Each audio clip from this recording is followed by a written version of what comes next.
Welcome to another deep dive. Today, we're going to be looking at a particular date, October 28th, and it's a date that seems to have a kind of strange connection to unsolved mysteries. Oh, yeah. Yeah, we've got three cases today, and they span from the early 1900s all the way to the 2000s, and each one of them sends chills down my spine just reading about them. We've got missing children, we've got unidentified bodies, and we've got some really, really brutal murders. Yeah. It's almost enough to make you think that this date has like a dark cloud hanging over it. Well, what's so interesting is how these cases, though, spread across, different times and locations, all tap into our deepest anxieties. Like the thought of a child vanishing, a life Yeah. ending anonymously, violence erupting where you least expect it.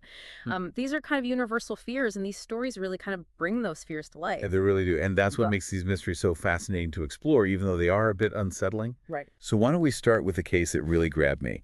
And that's the disappearance of Bobby Dunbar back in 1912. So we've got a family fishing trip in Louisiana. Sure. 4-year-old wanders off and then silence. Yeah, the Dunbars, they searched for Bobby for 8 months. Can you imagine that feeling of dread? That desperate hope fading a little more each day? Oh, yeah. And then a twist.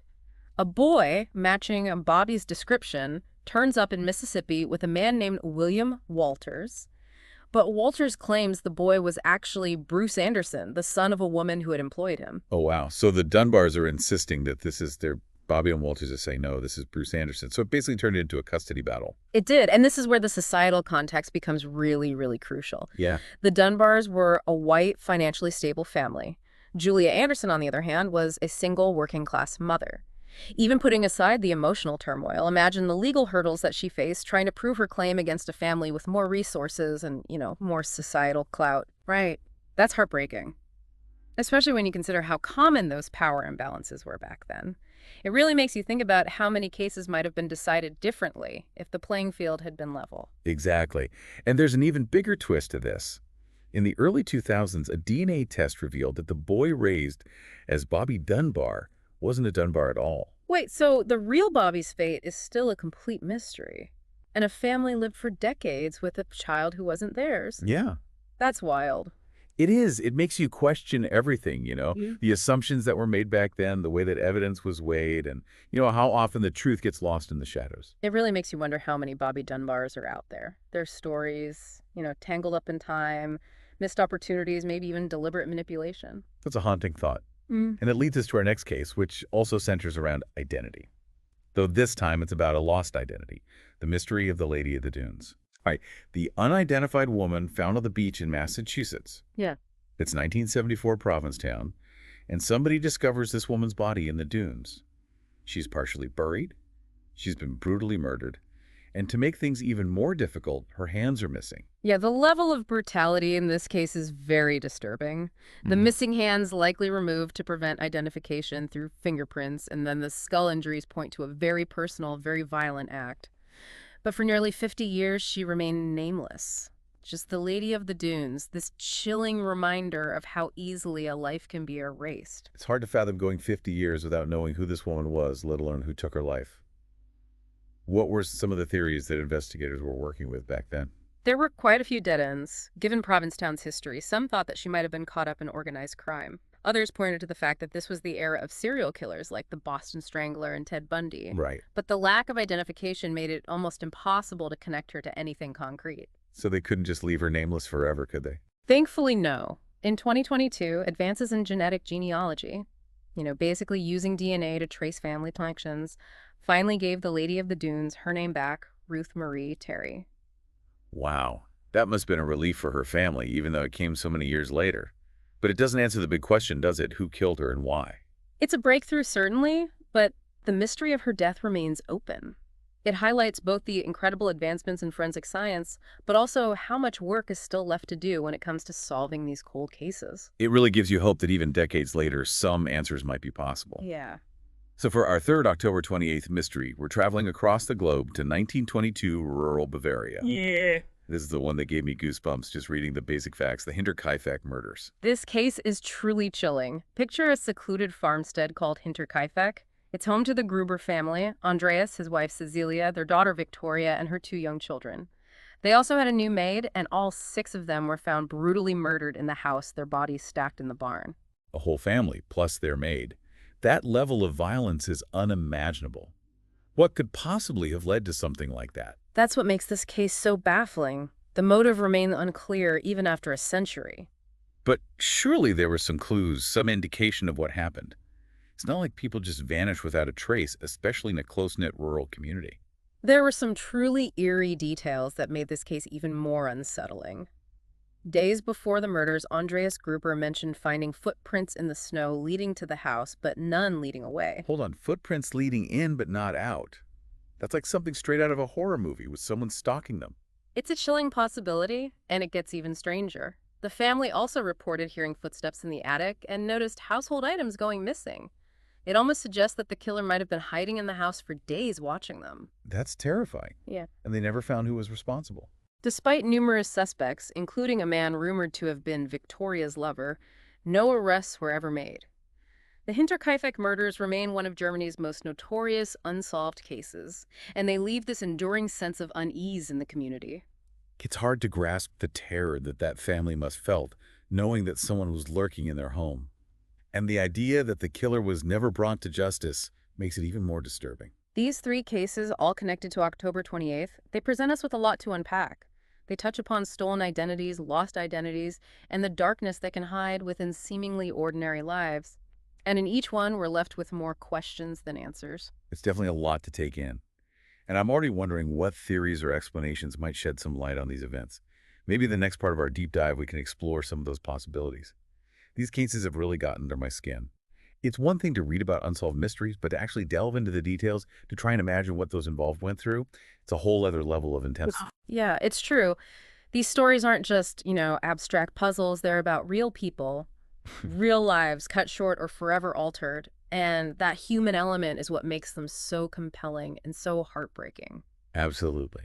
And it makes me want to dig even deeper to try and find some explanations, even if they're just theories. Like with Bobby Dunbar. What are the most likely scenarios for what happened to him on that fishing trip? Well, the simplest, though, tragic explanation is that he might have drowned his body lost in the currents. Right. It was a different time. Safety measures weren't what they are today. Of course. But of course, there's always that possibility of foul play. Was he abducted? Did someone in the area have, ill intentions? We just don't know. And what about William Walters, the man found with the boy everyone believed was Bobby? Could he have been involved in something sinister, or was he just a pawn in a larger game? Walters is a truly enigmatic figure in this story. Was he a kidnapper preying on a vulnerable family, or was he, as he claimed, simply caring for a child he believed to be Bruce Anderson? Without concrete evidence, it's difficult to say for sure. But his role in this mystery adds another layer of complexity and tragedy to the whole situation. And what about the Lady of the Goons? Now that we know her name is Ruth Marie Terry, does that open up any new avenues for investigators? Can they use that information to finally track down her killer? Identifying her was a huge step forward. Knowing her name allows investigators to delve into her life, her relationships, her routines, any conflicts she might have been involved in. It's like suddenly having a puzzle piece that connects to others, potentially leading to a clearer picture of her final days. So there's a chance, even after all this time, that they could find her killer. That would be incredible. Not just for solving the mystery, but for bringing some peace to her family. Absolutely. And technology is on their side. DNA analysis, facial reconstruction, even revisiting old witness statements with fresh eyes. All of these tools can help breathe new life into a cold case. It makes you wonder, doesn't it, what other cold cases might be solved thanks to these advancements in forensic science? Yeah. It's like a whole new chapter in crime solving has opened up. It is. And while it can bring back those who are lost, it can offer a sense of closure, a chance to finally hold those responsible accountable for their actions. Speaking of accountability, let's turn to the Hinterkaifeck murders. Mm-hmm. Do we have any new theories about who might have committed such a horrific act? It's hard to imagine a motive strong enough to justify wiping out an entire family. You're right. The motive remains one of the most perplexing aspects of this case. There have been various theories over the years. A family feud gone wrong, a robbery that escalated into violence, even a possible connection to organized crime, which was gaining a foothold in parts of Germany at the time. Organized crime in rural Bavaria. That seems like a bit of a stretch, doesn't it? It might seem so at first glance, but remember, this was a period of great social and political upheaval in Germany. The aftermath of World War I, economic instability, a sense of uncertainty hanging over everything. It's not entirely implausible that criminal elements were taking advantage of the chaos. Okay, I see your point. But without any concrete evidence, it's all just speculation. Yeah. Do you think there's any real hope that any of these cases will ever be fully solved? Or are they destined to remain cold forever? It's hard to say for sure. Some mysteries, despite our best efforts, might never be fully explained. But there's always hope. New evidence can emerge, sometimes decades later. A witness might finally come forward, a new technology might unlock secrets hidden in plain sight, or a fresh perspective might connect the dots in a way that was previously missed. You're right. Just look at the Lady of the Dunes case. It took nearly 50 years, but they finally identified her through genetic genealogy. That must have given hope to a lot of families holding on to the belief that even the coldest of cases can thaw. Exactly. And think about the families left behind, the ones who've lived for years, even decades, with unanswered questions, wondering what happened to their loved ones. Solving these mysteries wouldn't just be about satisfying our curiosity or bringing a sense of historical closure. It would be about giving those families a measure of peace and justice. That's something I hadn't really considered. It's not just about the victims, it's about the ripple effect these tragedies have on those left behind. They're the ones carrying the weight of these unsolved mysteries, often in silence. Think about Julia Anderson fighting tirelessly to prove the boy taken from William Walters was her son. Or Ruth Marie Terry's family enduring decades without knowing what happened to her. And the generations impacted by the Hinterkaifeck massacre, leaving with the shadow of that horrific event hanging over their community. These cases are a stark reminder that the search for truth and justice often extends far beyond the immediate victims. It's a powerful thought, and one that makes these cases even more poignant. It's not just about solving puzzles, it's about acknowledging the very real human cost of these tragedies and honoring the enduring strength of those who continue to seek answers. It's definitely a lot to ponder, and I think we've covered a lot of ground here. Perhaps we need a moment to step back and consider the broader implications of these unsolved mysteries, to look beyond the specific details and see what larger truths they might reveal about ourselves and the world we live in. As we've been discussing these cases, I keep coming back to how they reflect different facets of the human experience, like the Bobby Dunbar case. It raises those questions about identity and about how easily it can be manipulated, even stolen. The Lady of the Dunes, now identified as Ruth Marie Terry, speaks to our need for closure, to give a name and a story to those lost and forgotten. And then the Hinterkaifeck murders, well, they kind of force us to confront the darkness that can exist even in the most seemingly peaceful of settings. You've hit the nail on the head. These cases aren't just isolated incidents. They're offering these glimpses into the complexities of human nature, both its beauty and its capacity for cruelty.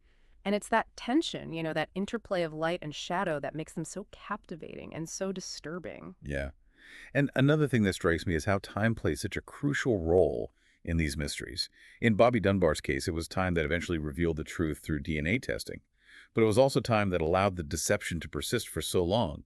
And with Ruth Marie Terry, time both obscured her identity and ultimately led to its rediscovery. Yeah, time is a fascinating factor in these cases. It can be a barrier, right? Burying evidence and blurring memories. But it can also be a key, unlocking new technologies and perspectives that can bring long-hidden truths to light. It's almost like time itself becomes a character in these stories, shaping the narrative in ways we can't always predict.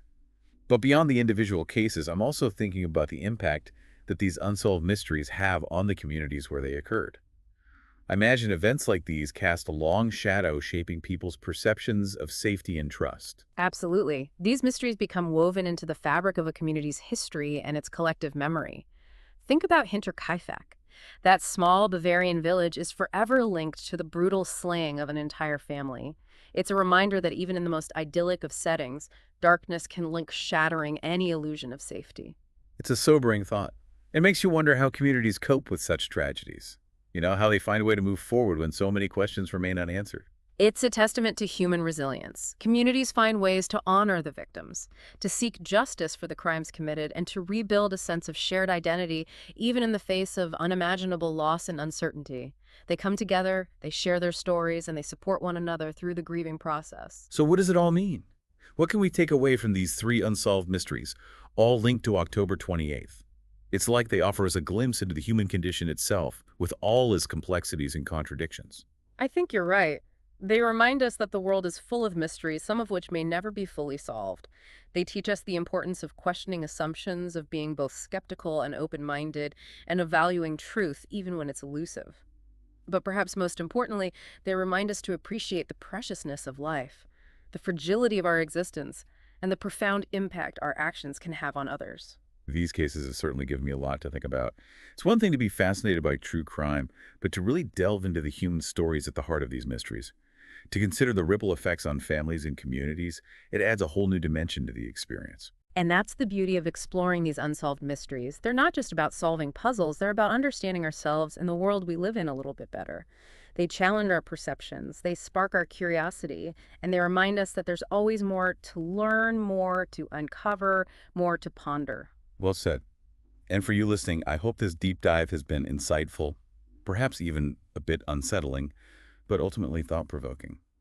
Remember, curiosity is a powerful tool. Keep exploring, keep questioning, and who knows, maybe you'll be the one to shed light on a mystery that's baffled others for generations. And never underestimate the power of a single question. Sometimes asking the right question is all it takes to set in motion a chain of events that leads to a breakthrough. So stay curious, stay engaged, and keep those questions coming.